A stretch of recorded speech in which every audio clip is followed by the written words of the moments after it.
Hello అండి. Carrot కొబ్బరి లడ్డు కార్తీక మాసాల్లో టెంకాయలని కొట్టి అక్కడ ఇక్కడ కొబ్బరిని బూజు పట్టేయడం ఎందుకు, దీంతో అయితే స్పెషల్గా లడ్డూని ప్రిపేర్ చేసేద్దాం రండి. మిక్సీ జార్ తీసుకొని కప్పుడు క్యారెట్, అరకప్పు బెల్లంని, 3 యాలకుల గింజలను కూడా వేసుకొని మెత్తగా మిక్సీ పట్టేసుకొని ఒక ప్యాన్లోకి వేసుకోండి.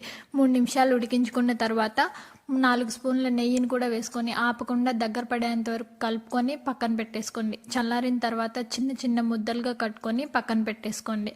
మిక్సీ జార్ తీసుకొని కప్పుడు కొబ్బరి ముక్కల్ని, అరకప్పు బెల్లంని, 3 యాలకుల గింజల్ని కూడా వేసుకొని మెత్తగా మిక్సీ పట్టేసుకోండి.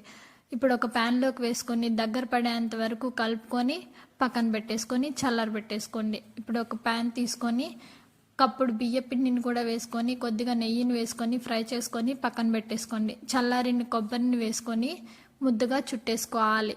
ఇలా చిన్న ముద్దను తీసుకొని అప్పచ్చిలా తట్టుకొని దాంట్లో క్యారెట్ ముద్దను పెట్టుకొని లడ్డూల కింద చుట్టేసుకోవడమే.